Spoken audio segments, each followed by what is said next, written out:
Hello दोस्तों, आप सभी का स्वागत है ज्ञान स्टोरी चैनल में। चैनल को सब्सक्राइब जरूर कर ले।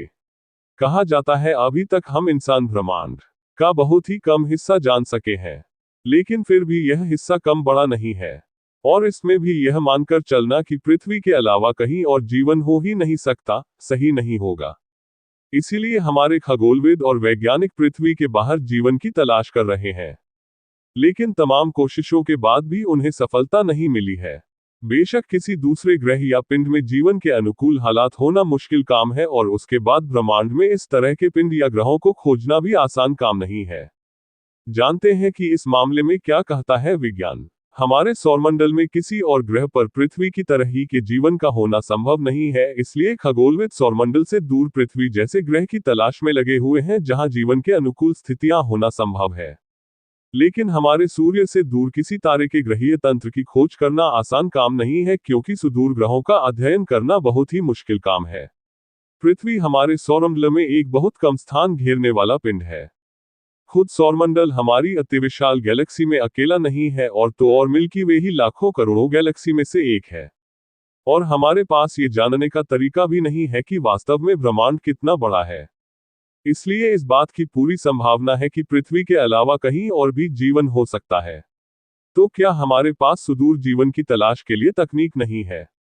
तो ऐसा भी नहीं है। हमें ब्रह्मांड में अपनी उपलब्ध तकनीकों के जरिए मिली जानकारी से काफी कुछ पता भी चल रहा है। और हमें कई ग्रहीय तंत्रों के बारे में पता भी चला है, जिनके ग्रहों के बारे में हम विस्तार से जानने का प्रयास कर रहे हैं। लेकिन सच यह है कि हर ग्रह में जीवन के हालात नहीं पनप सकते हैं। ऐसे आवासीय ग्रहों को भी हमारे वैज्ञानिकों ने परिभाषित भी किया है। किसी ग्रह पर जीवन होने के लिए सबसे जरूरी घटक तरल पानी की उपस्थिति का होना है, क्योंकि यही जीवन के सभी प्रारूपों का आधार है। इसका मतलब ये हुआ कि उस ग्रह पर तापमान ना ज्यादा होना चाहिए जिससे पानी भाप बन जाए, और न ही इतना कम होना चाहिए तरल पानी बर्फ में बदल जाए।